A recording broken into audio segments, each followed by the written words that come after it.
Welcome to the Firearms Nation podcast and also the YouTube channel if you are watching this live on YouTube.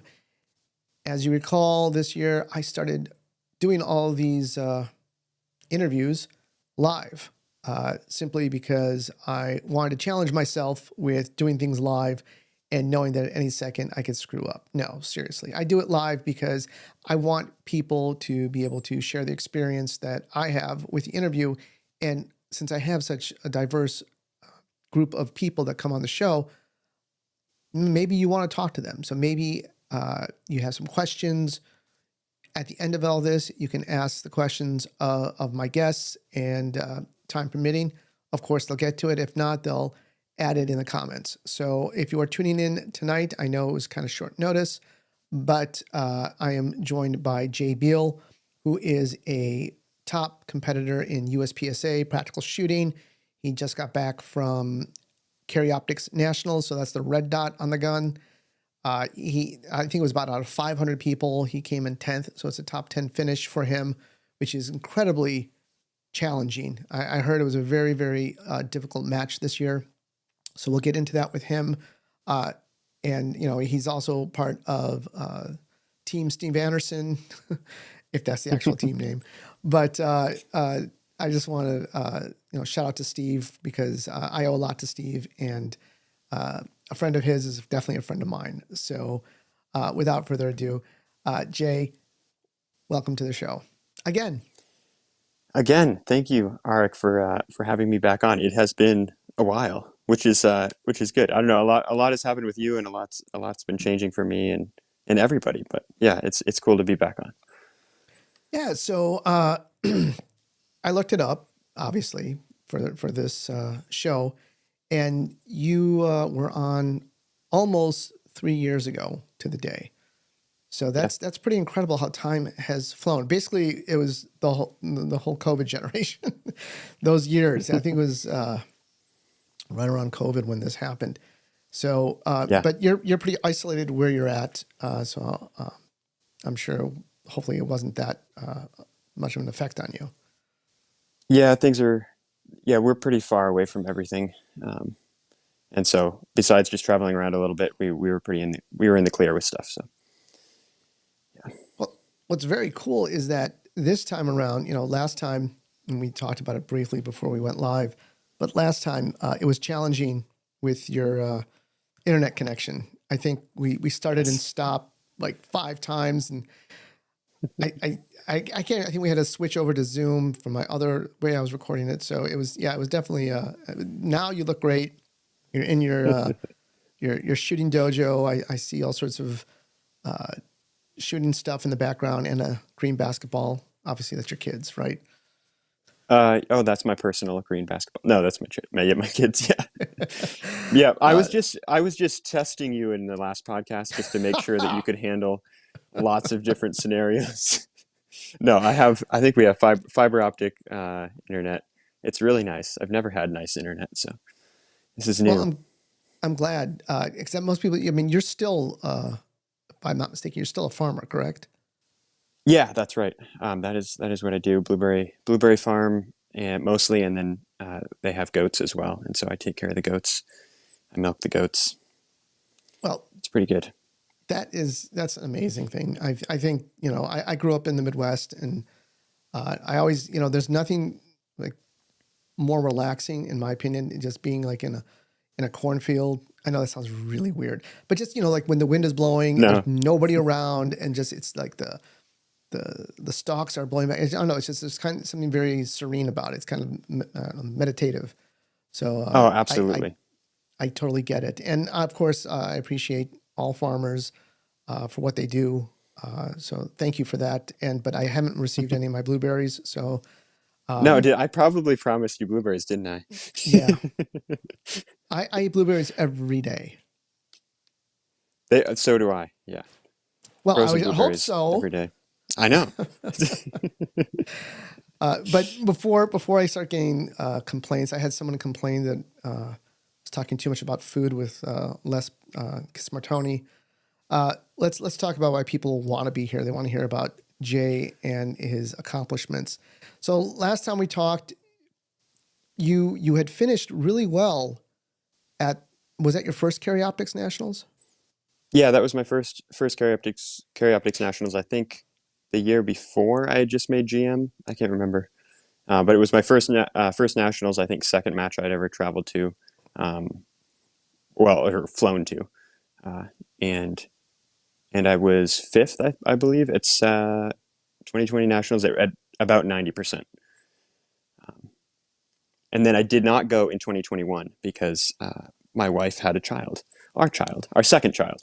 So Which is great. pretty good. And it was around that time, I probably could have squeezed it in, but I think that in this kind of circumstance, it's best not to do that for for everyone's happiness. So you have a place to live. Yeah, of course.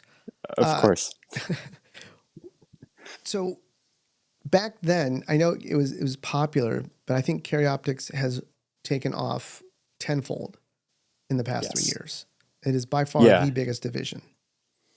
Yeah. 2022 was huge. I think there were 400 and some competitors there, and then 2023 this year, even bigger, with even more of the kind of the top names showing up and shooting, which is exactly what I want, and I think it's exactly what people want to see, and it's what people want to be a part of. So it's very cool.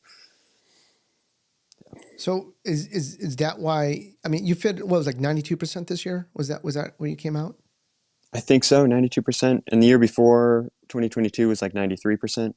I think that there's different people in relative to the winner last year. My percentage went up, and then we had a new winner this year. So it's Yeah, pretty cool. surprisingly. Well, not surprisingly, he won, but that came out of left field. Did you know that Christian Seiler took the championship? Did you know that he was going to be entering? Well, so I was really, I think early on I saw his name come up on practice score on the squads, and I was really hoping that he would stay there. I think 2022 he was squatted at one point and then came out, or 21 it was that. I'm not sure exactly, but yeah, I mean that's what we want. We want the people that are in the running showing up for these matches, and he did, and we are all very happy about that. Maybe not everybody, but um, I think we want to compare ourselves against the current best in the divisions, and that's what we got. So Christian won the World Shoot in Open, Yes. and I guess a lot of what he's doing in Open carried over into shooting a red dot on a stock type gun. Yeah, Christian. So Christian, and I think he will tell me if he disagrees, um, but he's fundamentally a very good shooter, and so he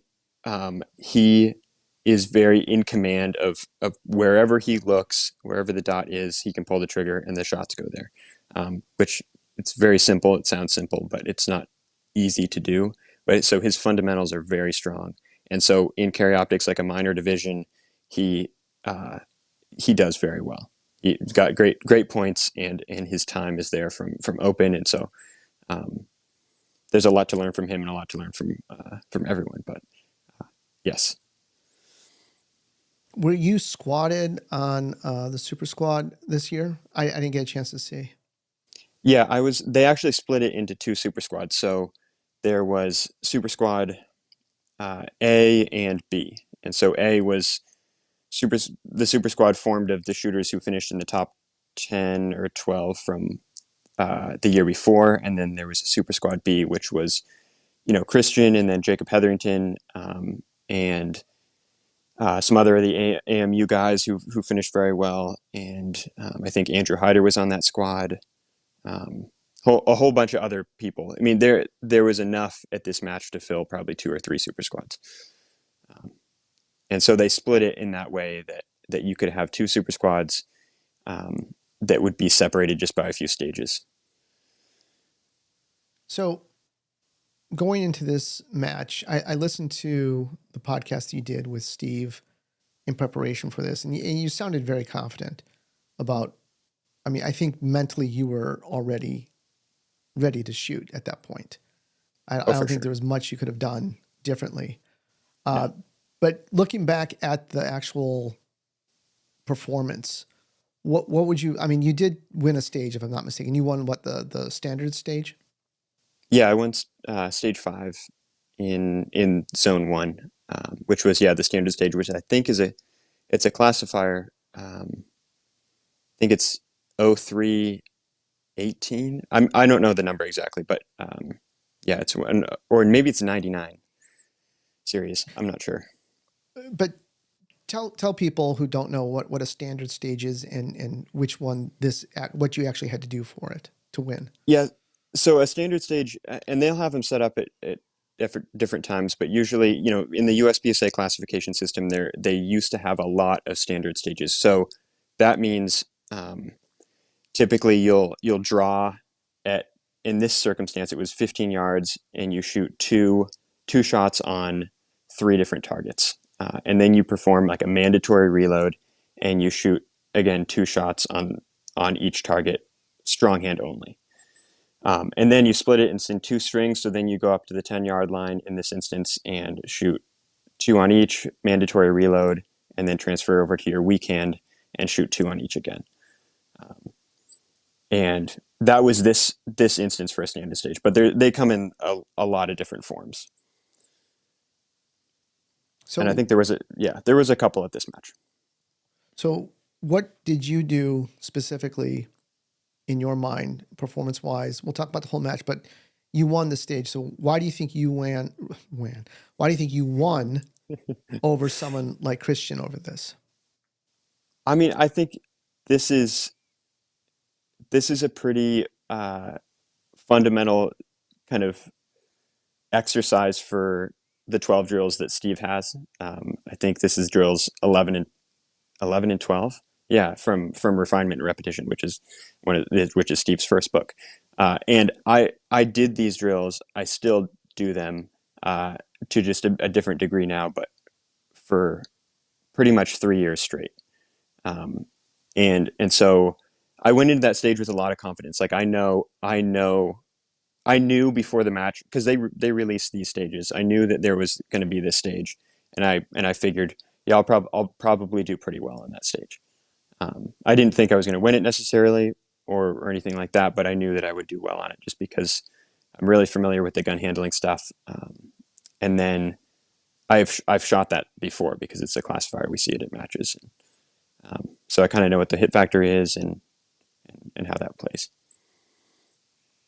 So at this level, um, you bring up hip factor. You're calculating all this stuff while you're doing your stage plan.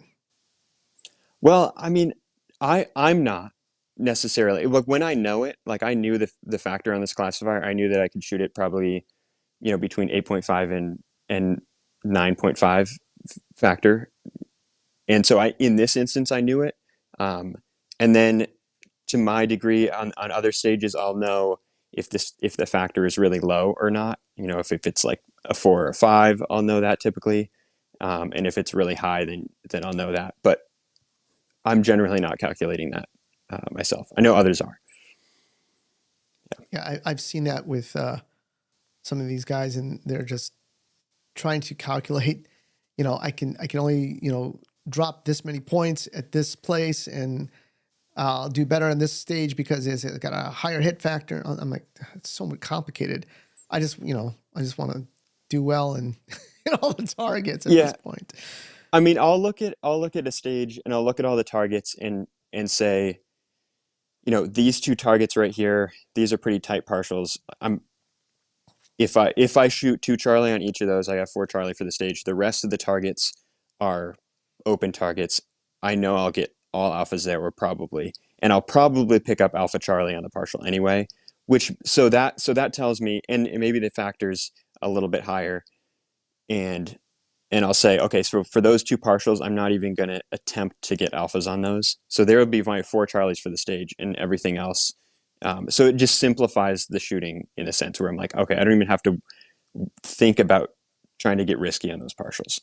Um, and then if it's all partials, then it becomes a little bit different. Maybe it's all partials. There's a lot of running in between. Um, then you have to start to think about if it's worth it to pick up the alphas or not, or take a little bit more risk. But even then, it's not really risk; it's just adding time.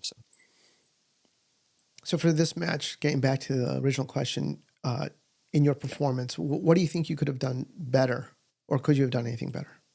Oh yeah, there are always things, and I think the biggest piece of it was um, that, and I realized this after that I shot. So I was shooting on the Super Squad for the first time. I had made it in 2020, but then didn't go in 2021, and then so they take the previous year only. So in 2021, I wasn't there, or sorry, in 2022, I was not on the Super Squad, and so um, anyway, this is my first time on the Super Squad, and so I, in the back of my mind, and I didn't realize till the match was over, is I'll just do enough to put myself back on the Super Squad. I don't need to do anything more than that. And so there were times throughout the match where I, I was being careful, and being careful does not result in your best shooting. It results in careful shooting, which again, it's like here or there, but there's an element of caution there that makes you shoot a little bit more consciously, and it doesn't allow you to let go. And so I was thinking about that after, and I'm pretty sure that that's what had happened to me, because I'm like, I know that if I do this, I'll end up on the Super Squad again. And that's not really, that's not really fair to myself, because it's putting a limiter on my ability. But again, I don't know. It's okay. Like, the result's not horrible. I think between sixth and or between seventh and 12th or whatever is a very, very small point margin, and so it could have been anywhere in there. But I think to put yourself up into fourth or third, there's a lot more points that need to be picked up, and I'm talking about match points. So not necessarily just on target, but being faster and more accurate overall through the whole match. And so I don't know if I'm answering your question or not, but that's the biggest thing, and it's just a mental thing. Well, of course, if you're having mental issues, you should contact Steve I know. because So Steve hopefully is listening to this, and he'll text me, so it'll be good. But I will. I actually have, because this was more recent, and Steve and I were going to do a podcast too, and so anyway, we'll all talk about it, but it'll be good. I don't want to take anything away from Steve because, like I said, I owe him so much. And that's a plug for if you have any. I've done his mental management course, and I've used it and I've told him too. I've used it in other things other than shooting, because that those principles can apply to a lot of different goals that you're trying to achieve. Yeah, they apply to everything. So you did answer something about you put a limiter on yourself. Something else, a lot of times at these matches, especially if you've been around for a while, there are people that are chasing you, but then there's other people that you're chasing. And Mhm. if you don't want to name names, you don't have to. But was that person at the match with you? I don't know. So I don't. For me, I don't necessarily chase people, but in the sense, like, it's not one person. If you're up in a certain order, you're like, well, that run on that stage, that's a good run, and so there's temptation to chase good runs. Um, and but for people in particular, I don't necessarily pick people to chase. I think that there's people that you would like to see your name above in the results, um, and sometimes that happens, sometimes it doesn't. Uh, but yeah, that wasn't something that I picked out. No, I mean, I get it. And again, you don't have to say names, but I'm sure, you've been around now for a little while. I know people are probably saying, I know you're kind of isolated and you're in the farmland, but they see you at the matches and they see you winning and they're like, oh, I want to do better than Jay did this year. So you got a Yeah, target on you, especially, go ahead. Yeah, I mean, I don't shoot a lot of other level 2 or 3 matches, so yeah, nationals is usually the only spot that you'll get to compete against me. So um, it's pretty good. No, I was going to say you're wearing the Walther hat. Are you sponsored by them now? Yeah, so Walther actually last year, I think it's been about a year that I've been shooting with them. So, um, and I was resistant for a little while. I think a couple of years ago, I was contacted and was like, "Do you want to shoot the PDP?" And I was like, nah." Um, and then I was contacted again. I think I said no again. But then I was like, "All right, fine, send me a gun." And then I shot it, and I was like, "Oh well, this is pretty good." Um, and so I started shooting with them, and it's been really good. Yeah, it's been very helpful as well. How do you have it set up? And this isn't the Q, right? This is the just the regular PDP. Yeah, It's this a is long the regular, yeah, the full size PDP, the 5 inch, 5 inch, right? 5 inch full size. Uh, so this is where I talk about springs and stuff, right? Well, there's going to be Fancy an aspect springs. of the show. I know we were talking a little bit of the esoteric about, limiting yourself, but there are people who gear out and like to see, hey, this person's having, I get it. People are having success with something, whether it's, the type of shoes that they're wearing or the holster they're using or what spring they're using or what bullet weight, uh, and what gun. So, I mean, there are people who do like to know that. And it's also an affirmation for all the people who are shooting Walther that, oh, the guy can actually shoot a gun. Um, so you can talk a little bit about your springs if you want. I know it's like a 12 Okay. inch, not 12, 12 pound or 15-pound spring. Yeah, so the recoil spring, they come from the factory. They come a little bit oversprung, and that's just so that they can handle hotter stuff and be good to go. But um, yeah, put a 15-pound recoil spring in with an aftermarket guide rod that comes from I think ZRT. So 15-pound recoil spring, and then uh, I put in some I think a Spring Co trigger return spring, which is just makes the trigger a little bit lighter, uh, and then stock striker spring, stock plunger spring, um, and then I did not change any other ones. So it's just those two: recoil spring, and then the trigger turn spring. And then I do like the biggest modification that I do is with the grip tape, and so I'll put um, and part of it is connected, but I'll put they make brass back straps that go in, so it adds a little bit more balance to it, puts a little bit more weight in the back. So one of those is in there, and then I have skateboard tape on the grip with a little bit of silicone carbide for USPSA that I can do that up further on the grip. And that's the biggest. If I was to do one thing, that would be it. Is the silicone carbide or grip tape, Well, and that's pretty much it. it's nice that they reached out to you, but my question is it that much of a better gun that you would switch your current platform or your previous platform to go to a different gun altogether? I mean, what was so great about the gun? Yeah, I mean, I think, and I know that they would say this there as well. I mean, they're like the Walther, the PDP is a really nice gun in a market that's full of really nice guns, and so it's hard to it's hard to say that you know something is specifically better than everything else. But I think trying it for me, because I didn't try it before when I said no.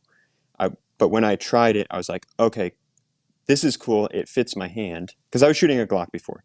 It fits my hand, uh, and the trigger is really nice. And I know Glock has come out with the trigger, their performance trigger now, which I think it's like very similar in that process. But this was before I was using that, and so I was like, it fits my hand. It the dot shows up where it's the same. The grip angle wasn't a change for that, where I can still do a draw and the dot shows up where I'm looking.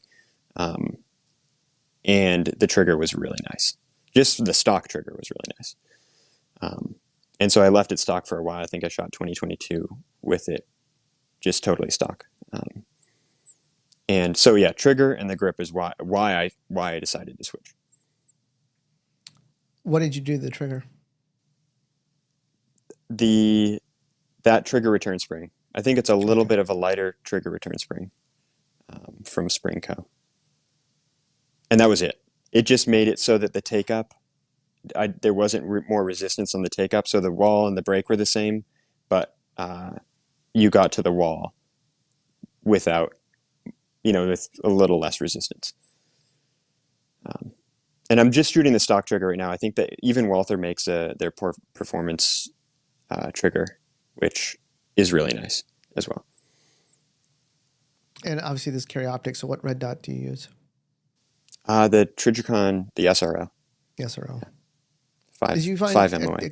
I know they'll come out with the Nationals, report on what people are shooting and what they're doing. But did you see the majority were the SROs? It seems like it's very popular these days. Yeah, a lot of people shooting on the Super Squad. A lot of people shooting with the SROs. A lot of people shooting with the SIG dots, with the Romeo 3 Maxes, and then I think there were some people at this match as well that shot with the Hollow Sun competition. 507C. Yeah. Yeah, and so that one's definitely something that's interesting as well. But yeah, I think I'm betting that the SRO will be on top of that list for at least this year's Nationals, but we'll see. So preparations for, and of course, I'm sorry, someone texted me. Bullet weight. What are you shooting? Oh, bullet. Okay, so previously I'd been shooting all the way up until Nationals, and forever I've been shooting 124s, or 125s. And then just recently I loaded up, and I did shoot this year's Nationals with 125s, but I loaded up a whole bunch of 135s from Summit City, and I really like those, so I'm switching to those. Okay. So it's kind of splitting the difference between 125 and 147, and so I've shot the 135s before and comparing them to the 147, and I don't think there's a big difference between those, and so the 135s seemed really nice, and I think it just slows the slide down enough where you can process some more information, and it's kind of cool. And so you like shooting the dot much more than shooting irons. I mean, you're still a young guy. You can shoot irons. Well, why stick to the red dot? Because that's where all the competition is. So that's really the only reason. I initially, when I got into this, I started with a dot as well, I started with irons. But then people are like, well, the red dot makes the shooting easier. So then I got a red dot. But why I've stayed with a red dot in competition is just because that's where the competition is. That's where the majority of it is. Were you always Go ahead. No, I mean, you show up to any level 2 or 3 match in the US, and there's going to be, most likely there will be a top 10 shooter in carry optics shooting that match, and so that's good. I just shot a match this past weekend, and I was like 100-something people there, and the majority of them were shooting carry optics, and one person was shooting production. So at least I took first in production.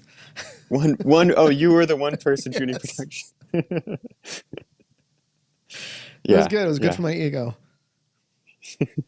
Yeah, I mean, but that's the thing. Like, I'm not connected enough to a division where I would just shoot it. I don't know. I mean, I think separating out, and you've shot plenty of carry optics too, so it's, it's fun. It is fun, but I find shooting production like challenging. I think you're right. You're right when you say that carry optics is, it's where it's a lot of the competition, and it does make the shooting easier. And I think so now you're starting to get, as Steve would say, the better competitors are winning, not just the better shooters, but the better competitors are winning. But I think challenge-wise, I think production has more to it simply because it is a little bit more difficult in a sense shooting with the dot, with the irons, not the dot, and then also you've got the 10-round capacity. You've got the, timing your reloads. It's not just, you can look at, it was funny listening to people. I got my big mag in there, so I have 24 rounds. I can shoot this whole stage Yep. without a reload. It's just like, if I don't make So a mistake. the interesting thing about production and the kind of thing that I like the idea of is that there are, I'm assuming there are more places for people to separate themselves in the competition. So, in carry optics, you have like 3 arrays of 8 with targets that are 3 yards away. There's not a lot of room for someone in master class to separate themselves from someone in B class because they're shooting the same speed at the targets, they're so close. But if you change it a little bit where you add a reload element, you add some planning element in production, you also add iron sights, which are more difficult to shoot, or more challenging, and just like a different challenge. Then you add a place where someone could separate themselves, and that just grows exponentially as you make the shots difficult and you have good stages, and then you have an opportunity for someone who's really good to separate themselves from someone who is also pretty good, but maybe not as much. And so that is interesting to me for people at the top to be able to separate themselves. That's very cool. And that happens at carry optics, but maybe not as much. Were you always a very competitive guy? I, I think so. Yeah. I remember being younger and feeling that very competitive. That there's the feeling that comes up, and with my brother and playing games at summer camp that I went to, and I think I always felt that. Yeah. Well, if anybody watches you on Instagram, your your basement dojo that you've set up for your dry fire practice is very impressive. I mean, it's basically like a shooting bay, but indoors in your basement with all the things that you could possibly add to it. Uh, where did that come from, and how did you figure out to do all that? Because most people that I know, they have the laser cut targets if they can, or they have regular targets. They put them around their room, and then they're just like doing stuff, whatever, against the wall. But they can't recreate these stages that you could do in your basement. Yeah, so I didn't start out like this. I started out in a pretty small area and was kind of limited on space and couldn't have a lot of wide transitions. It was just tricky to set stuff up.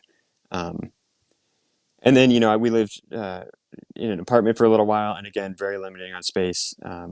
And that was around the time, I think it was 2 or 3 years into shooting USPSA, and we were going to build a house. And so this house was built around kind of the idea of I want to have a basement that is, for the most part, unobstructed, so that I can set up more things, more stages to practice on, and get the depth transitions as well instead of just difficulty, so that you can have a target and then actually transition your focal depth or your accommodation or whatever it's called further out and back, and be able to make things as realistic as possible for training. And so it was built kind of for that purpose, which it's kind of funny. My family used to always build houses, so that's what we did before farming. But um, I'm in a very fortunate situation to be able to build my own house and kind of design it however I want. Uh, and it was worked out between myself and my wife that I could essentially have the basement to myself, uh, and so it worked out well.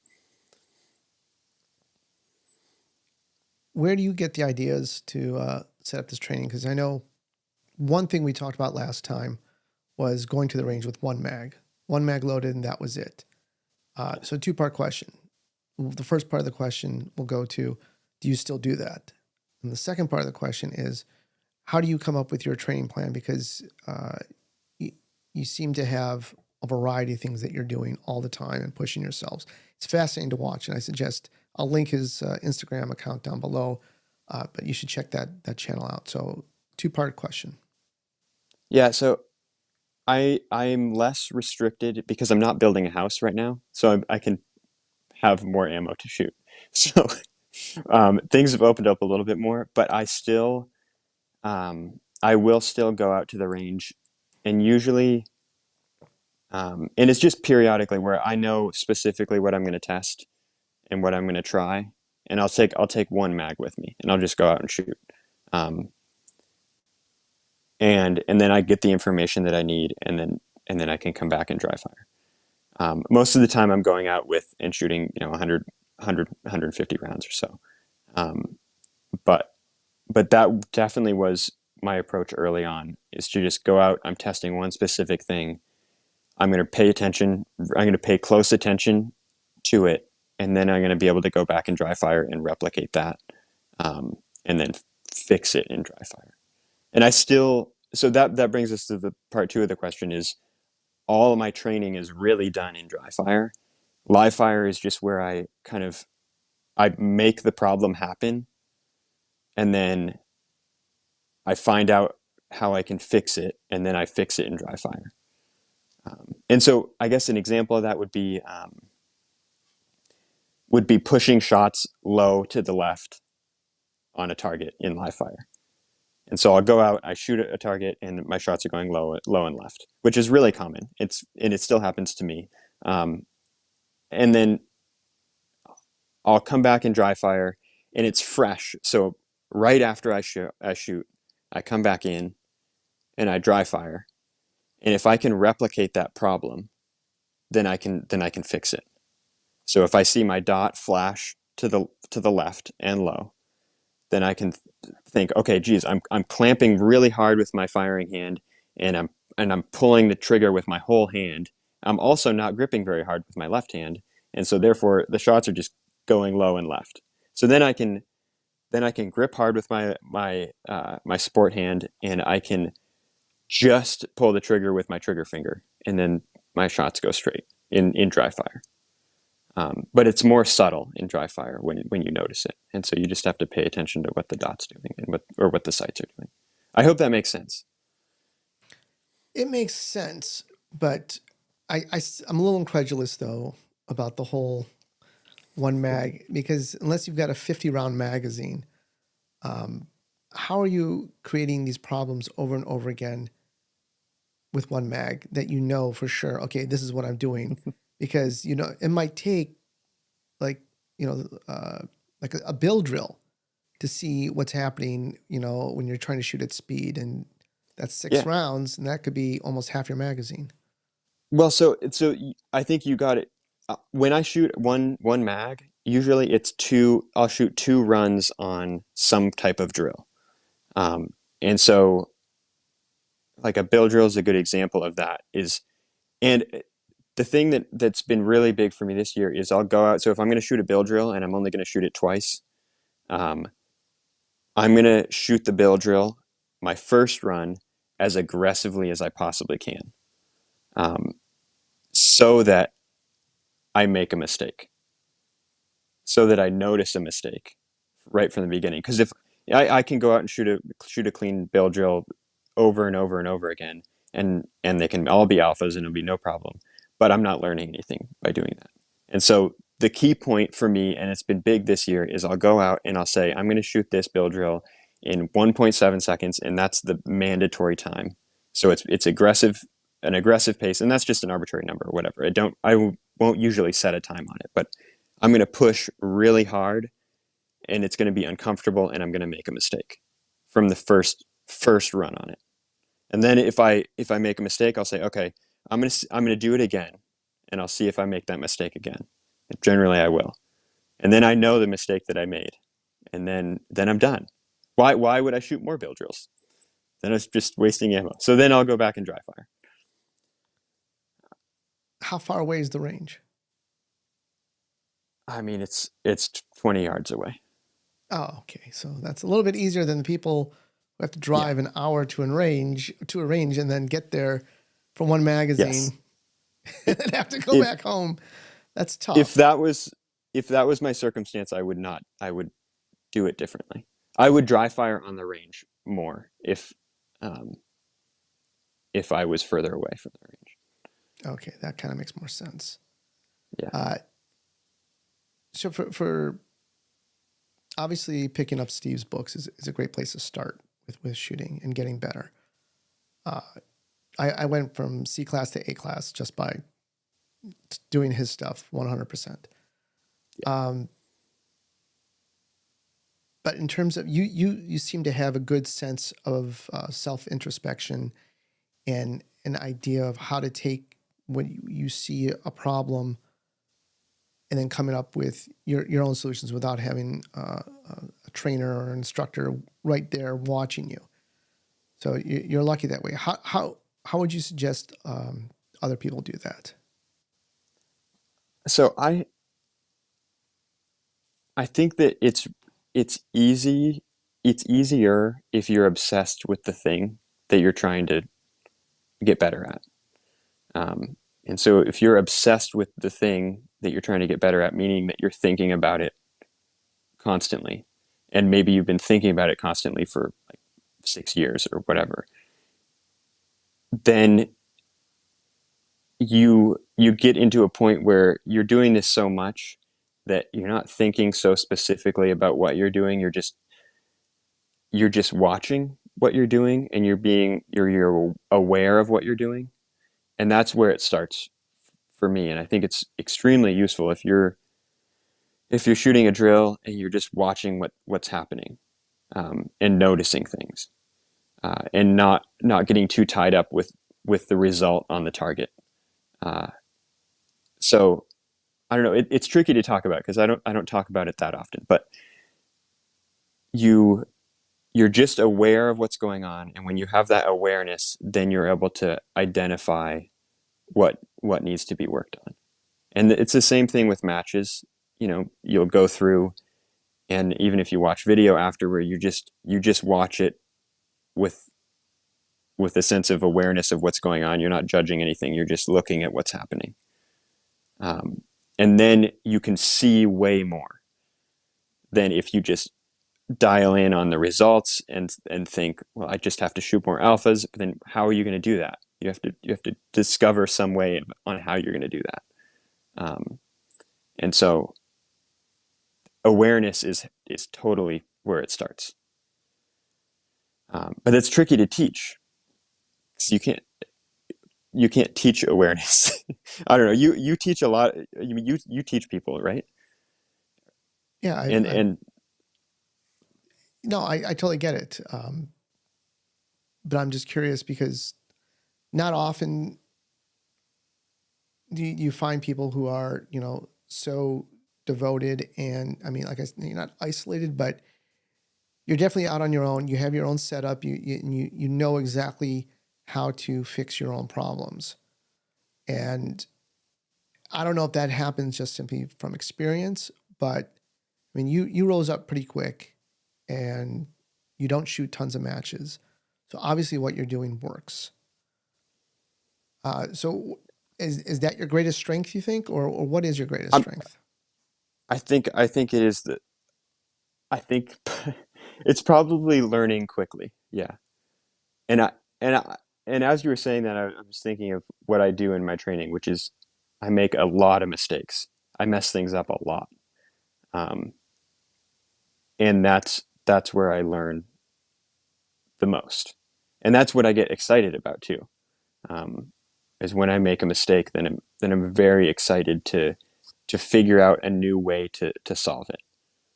Um, and I think it's tricky to put yourself in a spot where you know you're going to make a mistake, or you're going to push so hard that you do make a mistake, because we want to go out and we want to get a good score on target or hit factor or whatever, um, and and then you do that, and then you just cut yourself off in the learning. And so I think that yeah, that's probably where it is. It's just I shoot, and make mistakes. I dry fire, I make mistakes. It's always pushing the limits and making myself really uncomfortable. And that's fun. It's really fun. Now that Carry Optics Nationals is done for the year, uh, you're like a one gun guy because a lot of people in the sport will they'll shoot open, they'll shoot limited, they'll shoot single stack nationals, they'll shoot carry optics, they'll shoot PCC. So they're shooting everything. They just like the shooting and the competition. But other Yeah. people, they're just a one gun type person. So now that it's done, and I think you're a one gun guy, type of guy, what are you going to do? I'm going to keep learning. I think if I would love to shoot more divisions and shoot more nationals and stuff like that, but I think that I would have to be in a different position. Like I care about my family a lot, and I care about being around them as much as I can be. Um, and so it's simpler for myself to just say, these are the matches that I shoot, and I shoot them in this division or whichever division. Like limited optics might be the next division that would have the most heat in it. That's what we're assuming. And so yeah, it's simple for me to stay in one spot, and I still feel like I'm learning how to shoot this division. So if I ever feel like I've got it figured out 100%, that'll probably be the end of it. Uh, though I doubt that will happen. So So limited optics, huh? And what gun are you going to run for that? the same exact gun, because it's the same Okay, division. I mean, it's minor slide ride. I'll put a magwell on. there you go. Yeah. Okay. Uh, One last question. So for people who are in the sport and everybody wants to get better, if you can break down like one thing or two things for those people who are listening to this, what do you think people should work on? I mean, I think if they want to get better, yeah, I'm just speaking for competition here, but um, I think that the idea is to be able to look at a specific place with your eyes, and then wherever the gun is, whether you're drawing it or transitioning it, that it lands precisely where you're looking. And so that would be the thing that I would practice. And so how do you practice that? I mean, then you go back to Steve's drills, um, and the first drill is to draw to a sight picture. So you look at a specific place, and then you draw and put the dot there. And then once you can do that, then you make yourself uncomfortable. And how do you make yourself uncomfortable? I think you add a timer to it. I think that's the easiest way to do it. And then once you can hit a certain time, then you've got to go faster. And so I think drawing really fast and looking at a specific spot and still having the dot land there is the most, like, that's what I would do again. And that's what I do all the time still, because it's such a good skill to have. You're joining your hands together, and you're getting a good grip, and you're putting the dot exactly where you're looking in a really short amount of time. And that in itself is a transition. You're transitioning from the holster to looking at the target. And then other transitions are you have the basics down for other transitions as well. So that would be what I would work on. I would get really, really good at drawing very quickly to a good grip with the dot landing exactly where you're looking. Okay, that sounds great, and hopefully people take that into consideration. Obviously, you're not at the you're not teaching people. You're not doing that stuff. No, I just have, which is I. It's funny. I think it's more of a verbal journal. On Instagram, I have like the subscription because they allow that now, and so that's my verbal journal. And so I people subscribe, and I think that I'm just sharing what I learn and what I'm doing in training and what I think about it. And so I'm just sharing information. It helps me. I also keep a physical journal, but then that's the verbal journal. So someone said that to me, there's like, this is like a journal. It's like, that makes sense. That is. So I'm pretty open about everything on there, and just share what I learn, and make video. Most of it's just like 10 or 15-minute videos on a training session, or just talking about a match, or things like that. So, but I don't teach classes. I don't really have an interest in that right now. It's just I really like teaching myself. Well, I watched some of those, and all I have to say is the content is great, but you gotta worry about that headspace that you're using on that camera. You got to be able to mount it so there's only just a tiny bit of head. You got like your head, and then there's like all the rest of your car. So we want to perfect that. Just like I want Okay. Steve to fix his audio, I want you to fix your video. Just have it so there's just a little bit of space left above your head, because that's Okay. just the natural way people look at people. They don't want to look down at people. Um, if there's any questions for Jay, now's the time. Otherwise, we're going to wrap it up so he can get back to training and being with his family. But here on Firearms Nation, we are just always glad that we can talk with Jay. I didn't make it out to Carry Optics National, so I didn't get a chance to see you. It was fun that one time. I did get to see you at I think it was Yes. COVID Nationals. Yep. So until the next time with that, I appreciate you taking the time to talk to the Firearms Nation. Yeah. Thank you, Ark. I really appreciate being on. I think we'll see you in Florida. I think or maybe you will be at IPSC Nationals. That'll be down there. You're doing that? Yeah, I'll be there. That'll be good. Okay. I'll see if I can finagle a way out there. Yeah. All right. Finagle Well, away. finagle away. That's where I'm at these days. So anyways, everybody, thank you all for tuning in, and thank you to Jay Beal.